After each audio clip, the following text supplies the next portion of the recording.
جانور کو رسی کے ساتھ اتنا ہی باندھا جائے کہ جتنا وہ گر جائے. صحیح. نہ خود آزمائش میں پڑے بندہ اور نہ جانور کو کسی سختی میں یا مشقت میں ڈالے. ظاہر سی بات ہے کہ جب تک اونٹ کے علاوہ کسی بھی جانور کو، یعنی کہ گائے وغیرہ یا بھینس کو، بکری تو گر جاتی ہے، بکرا بھی اور مینڈا وغیرہ بھی، اس کے پاؤں میں رسیاں نہ ڈالی جائیں تو اس وقت تک وہ گرتا نہیں ہے. صحیح. اگر رسیاں نہیں ڈالیں گے تو امکان اس بات کا ہے کہ وہ کسی مسلمان کو ہلاک کر دے گا یا پھر بھاگ جائے گا تو آزمائش میں پڑ جائیں گے. شریعت نے رسیوں کا حکم دیا ہے، لیکن رسیاں باندھنے کا بھی طریقہ ہے. اچھا. ہم نے دیکھا ہے کہ گلی محلے کے وہ آوارہ بچے کہ جو اتوار کے دن کرکٹ کھیل رہے ہوتے ہیں، پھر ان کو رسیوں پہ لگا دیا جاتا ہے. جی جی. اور وہ اس طریقے سے دم کو کھینچتے ہیں اور جانور کو گھسیٹتے ہیں. گھسیٹنے سے بھی منع فرمایا، یعنی کہ اگر آپ نے اس جگہ پہ جانور کو ذبح کرنا ہے تو پھر آپ علیہ السلام کی تعلیمات یہی ہیں کہ آپ کو یہاں ہی جانور کو گرانا پڑے گا. سبحان اللہ. اس کو گرا کے پھر گھسیٹنا جو ہے، اس سے شریعت مطالعہ نے جو ہے وہ منع فرمایا. رسیوں کے بغیر وہ گرے گا نہیں، ڈالیں گے، لیکن اس میں جو ماہرین ہیں ان کو چاہیے کہ وہ رسیاں ڈال کر جانور کو گرائیں اور گرانے کے بعد جو ہے وہ جانور کو ذبح کریں. یہ تو ذبح میں تھا. نہر میں یہ ہوگا کہ یعنی کہ اونٹ کے اندر نہر سنت ہے. صحیح. اور دیگر جو جانور ہیں 3 قسم کے، یعنی بکری اور اس کی اقسام، گائے اور اس کے ساتھ جو قسم ہے، اس کے اندر ذبح سنت ہے. لیکن اگر الٹ ہو بھی جاتا ہے تو ذبح بھی ہو جائے گا اور قربانی بھی ہو جائے گا، لیکن سنت جاتی رہے گی. تو چونکہ یہ ابراہیم علیہ السلام کی سنت ہے تو اس میں ہمیں آقا علیہ السلام کی سنت کا بھی خیال رکھنا چاہیے. اور نہر یہ ہوتا ہے کہ جانور کو کھڑا کر کے، یعنی اونٹ کو، اس کی جان رگ پر تیز دھاری والی چھری یا کسی بھی چیز کو مارا جائے جس سے وہ کٹ جائے اور پھر کٹنے کے بعد وہ زمین پر گر جائے.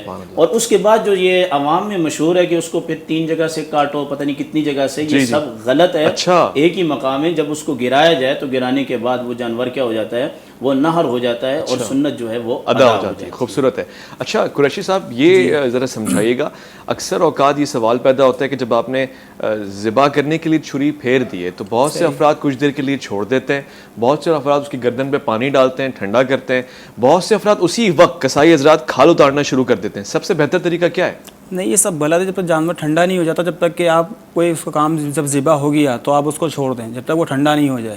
اچھا. اس ٹھنڈا ہونے کے بعد پھر بھلے کھال اتاری جائے، ذبح کیا جائے، جو بھی معاملات کام ہے اس کا وہ شروع کیا جائے. ٹھنڈا ہونے سے مراد کیا؟ کوئی فریزر والا ٹھنڈا ہو جائے؟ کتنی دیر تک ٹھنڈا؟ ٹھنڈے سے مراد یہ جیسے جانور جیسے گرم ہے تو ذبح کیا ہے اس کو، مطلب طور پہ نا، تو وہ ہاتھ پہ چلا رہا ہے اپنے، تو اس طرح سے مطلب وہ نہ ہو. جب بالکل سانس اس کی نکل جائے اس کے بعد کام شروع کیا جائے. دبا کے اس کا خون نکالنا کیسے؟ یہ سب غلط ہے. ایسا نہیں ہونا. ویسی جو مین 2 شرح کے ذبح ہوتی ہیں اس کی خون کی، تو وہ بہت امپورٹنٹ ہے. اگر وہ ہو گئی ہیں تو آپ اس کو ایسے چھوڑ دیں، ایسے چھوڑ دیں. اگر جب اس کی ذبح نہیں ہوتی تو وہ رگ کھولنا تو بہت ضروری ہے. بہت ضروری، بہت ضروری. اچھا اچھا.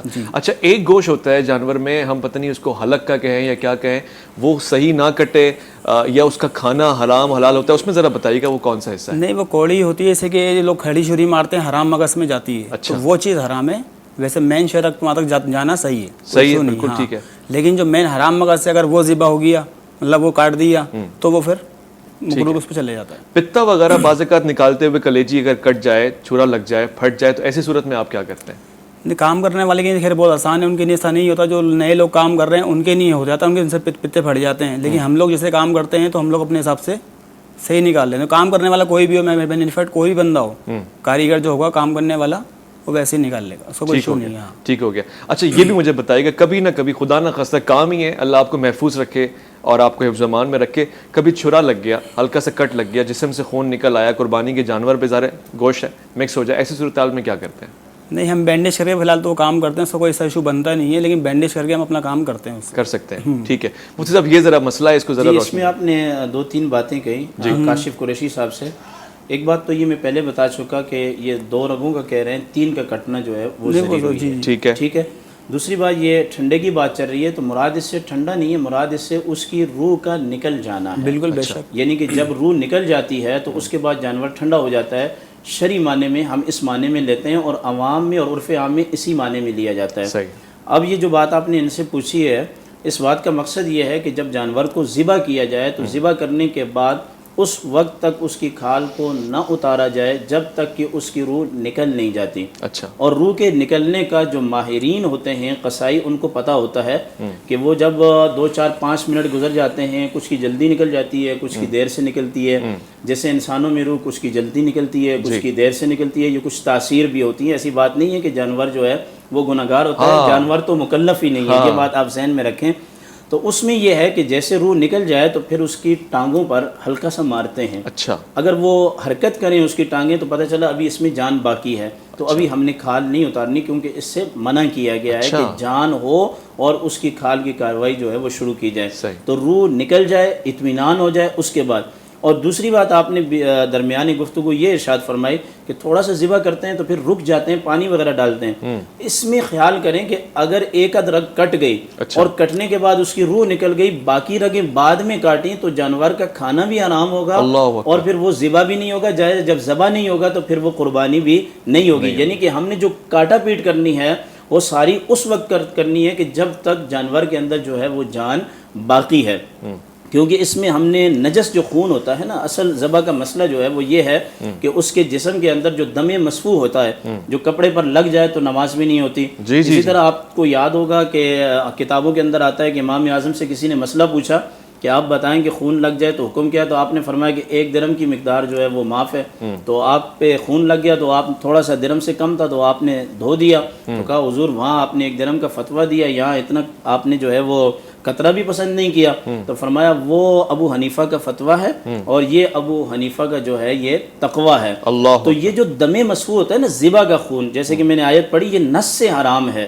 یعنی جانور کو ذبح کرنے کا مقصد ہی یہ ہوتا ہے کہ اس کے اندر جو فاسد خون ہے وہ سارا کا سارا بہہ جائے اور نکل جائے، تب جا کے وہ جانور جو ہے وہ حلال ہوتا ہے. اگر اس کو ذبح نہ کریں تیز دھاری والے آلے سے تو خون اس کا گلے سے نکلے گا نہیں اور وہ اس کے پورے بدن کے اندر روانگی اختیار کرے گا اور پھر وہ فاسد مادہ، نجس مادہ جانور کے اندر رہ جائے گا، جس کی وجہ سے شریعت مطہرہ نے اس کو کھانے سے کیا کیا ہے؟ منع فرمایا اور حرام فرمایا.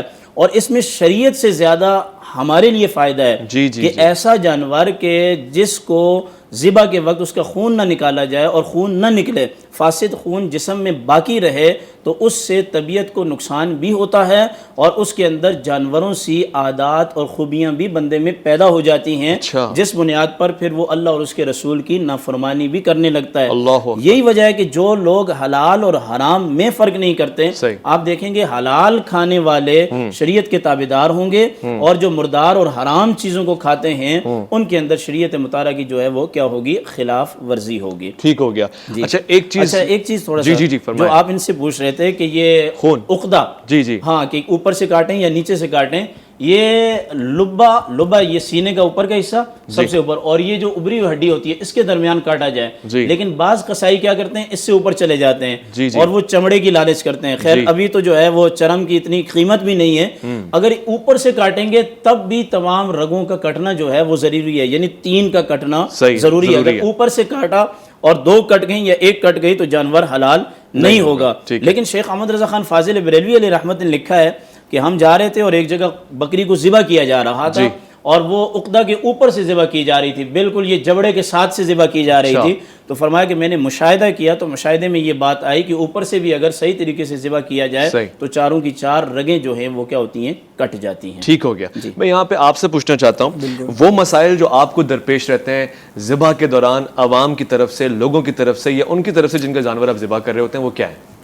زیادہ یہ ہوتا ہے جیسے کہ اب ہم کام کرنے والا بندہ کوئی بھی ہو، اب جیسے کٹائی جانور لا رہے ہیں 1.5 لاکھ 2 لاکھ کا، اب وہ اناڑیوں سے کٹوا رہے ہیں، جیسے کہہ رہے ہیں ہم سب صحیح کہہ رہے ہیں کہ مطلب جانور ذبح نہیں ہو پاتا. ابھی کام کرنے والوں سے کرواتے نہیں ہیں تو اس لیے مطلب وہ ذبح صحیح ہو نہیں پاتا.